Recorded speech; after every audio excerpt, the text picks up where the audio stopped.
There could be even more Air Canada planes in the sky and on our runways if a deal currently in the works to purchase Air Transat is reached and approved. The talks come just before the busy summer travel season to Europe and beyond, and it could leave you with one less airline to choose from the next time you book a flight.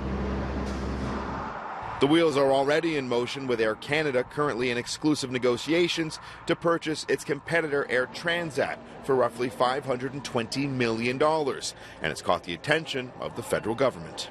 Is this going to be a good deal for Canadians? And that's work that's ahead of us. A deal would appear to put Air Canada in the pilot's seat when it comes to flights abroad. When looking at similar destinations overseas in 2018, 43% of all flights were Air Canada, with 20% being Air Transit. Combined, that would be more than 60% of the total market. Obviously, here we will, as a government, have to look at the proposed transaction to decide whether it's in the public interest, and also the issue of competition, because we're talking about one airline purchasing another airline. When it comes to sunny destinations down south during the winter months of 2018, Air Canada planes took up 24% of the air traffic, while Air Transit made up 22%. Air passenger rights advocates note that the potential merger could all but erase a main competitor for Air Canada Rouge, the airline's budget option. Prices are going to go up because competition is decreasing. This merger, or proposed merger, is a step in the wrong direction. It decreases competition, may well decrease the supply, and as a result, I'm afraid that consumers will suffer.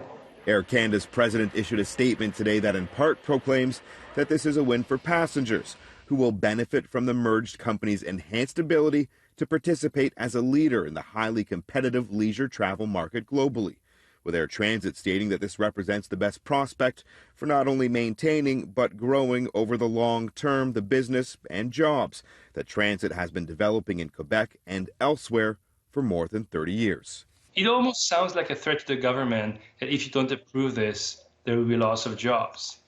It sounds like they may be trying to politicize something which should be a purely economic competition law type of question.